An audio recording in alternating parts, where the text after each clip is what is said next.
Alô,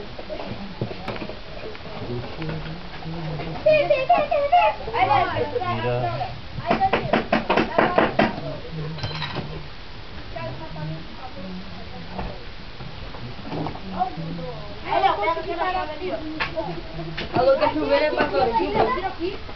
Jesus é bom, né? Mas deu na mesma, ia ter que colocar aqui de novo. Isso. Ah, tá filmando, né?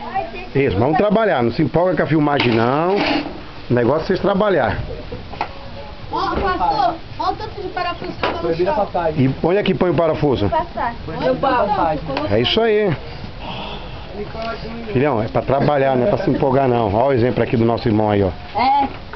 Cooperando na obra de Deus. Posso passar, por favor? Não. Lógico que não. Vai, Danilo, pega lá uma cadeira pra mim. Ah, não, desculpa aí. Levanta, filho, pega a cadeira, meu. Assim você não vai parar lugar nenhum, meu. Ô, pastor, vai colocar no YouTube?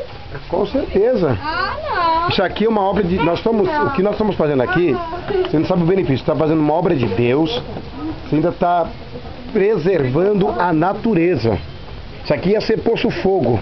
Iam precisar cortar mais árvores para poder fazer uma como essa. Então você não imagina o benefício que está fazendo, não só para você, mas para os seus futuros filhos. Eu acho bom que vocês que estejam me assistindo fazerem isso com a natureza. Isso é reciclagem. Isso é uma reciclagem. Aqui tá tudo assim, mas vocês vão ver esse negócio pronto depois.